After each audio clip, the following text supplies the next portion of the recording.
चलिए पढ़ते आगे। जो हरियाणा के पूर्व गृह मंत्री अनिल विज ने पेरिस ओलंपिक में कांस्य पदक विजेता सरबजोत के घर जाकर उनका सम्मान किया। उन्होंने सरबजोत के पिता के कहने पर अंबाला में और भी अच्छे इंफ्रास्ट्रक्चर बनाने की कोशिश करने की बात भी कही। वहीं उन्होंने नेता प्रतिपक्ष राहुल गांधी के बयान पर भी तीखी प्रतिक्रिया दी। रिपोर्ट देखिए।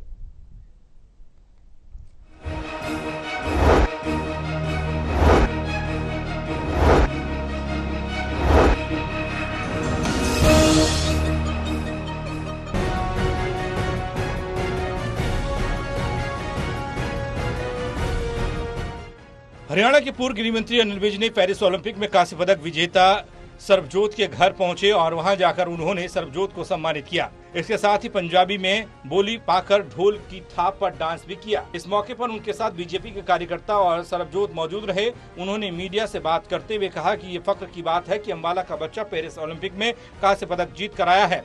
उन्होंने कहा कि इस उपलब्धि से अंबाला का हर नागरिक और बच्चा झूम रहा है। अनिल विज ने मनु भाकर की जमकर तारीफ। अनिल विज ने कहा कि सरबजोत के पिता ने कल आभार जताया था कि जो मैंने यहाँ पर शूटिंग रेंज बनवाई उसके बदौलत ही सरबजीत इस मुकाम तक पहुँचा है। उन्होंने कहा कि हमारे बच्चों में इतना टैलेंट है कि सारे देश के मेडल की भूख हरियाणा मिटाता है। वहीं उन्होंने कहा कि जब मैं खेल मंत्री था तब मैंने खिलाड़ियों के लिए बहुत काम किया। उन्होंने कहा कि मैंने हरियाणा की पहली स्पोर्ट यूनिवर्सिटी राई में बनवाई क्योंकि आज तकनीक का जमाना है। उन्होंने कहा कि हमें अधिक से अधिक क्वालिफाइड कोचों की आवश्यकता है, वो भी वहां पूरी की जा सकती है। उन्होंने कहा कि हम खिलाड़ियों के लिए अच्छे स्टेडियम बना रहे हैं और आगे भी पूरी कोशिश करेंगे। ये बहुत फक्र की बात है कि अंबाला का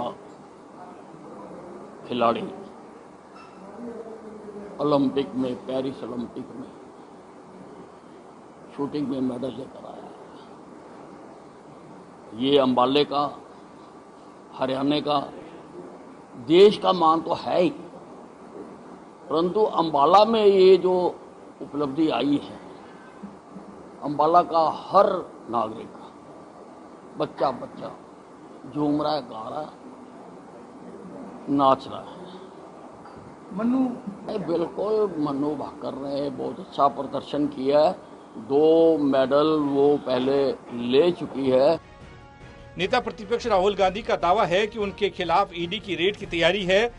उनके इस बयान पर हरियाणा के पूर्व गृह मंत्री अनिल विज ने तीखी प्रतिक्रिया देते हुए कहा कि राहुल गांधी को रात को 1 बजे भी ईडी के सपने आते हैं। उन्होंने कहा कि कुछ ना कुछ तो होगा जो ईडी के सपने आते हैं। वहीं उन्होंने कहा कि राहुल गांधी कहते हैं कि मैं तैयार खड़ा हूं, अगर ईडी की टीम आती है तो मैं उनको नाश्ता भी करवाऊंगा। उन्होंने कहा कि रेड करने आई टीम को नाश्ता करवाना भी भ्रष्टाचार है। वहीं उन्होंने राहुल गांधी को अल्पज्ञानी भी कहा। देखिए, रात के 2 बजे भी राहुल गांधी जी को ईडी के सपने आते हैं। कुछ ना कुछ तो होगा जो ईडी के सपने आते हैं।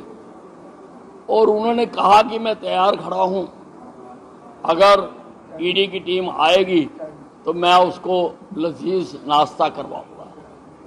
ये कांग्रेस का किरदार है, क्योंकि रेड करने आई टीम को नाश्ता करवाना भी भ्रष्टाचार है। देखिए, कांग्रेस ने 11 साल तक संगठन नहीं बनाया, ये आज उनके अपने नेता कह रहे हैं।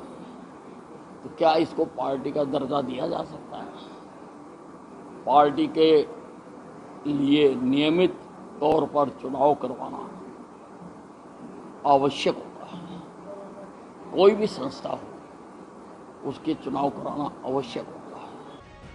हरियाणा में कांग्रेस 11 साल बाद संगठन बनाने जा रही है, जिस पर पूर्व गृह मंत्री अनिल विज ने तंज कसते हुए कहा, क्या इसको पार्टी का दर्जा दिया जा सकता है जो 11 साल तक अपना संगठन तक नहीं बना पाई? उन्होंने कहा कि पार्टी के लिए नियमित तौर पर चुनाव करना आवश्यक होता है। उन्होंने कहा कि जिन पार्टियों के अंदर प्रजातंत्र नहीं है वो देश के प्रजातंत्र की रक्षा नहीं कर सकती। कृष्ण बाली, अंबाला, टोटल न्यूज।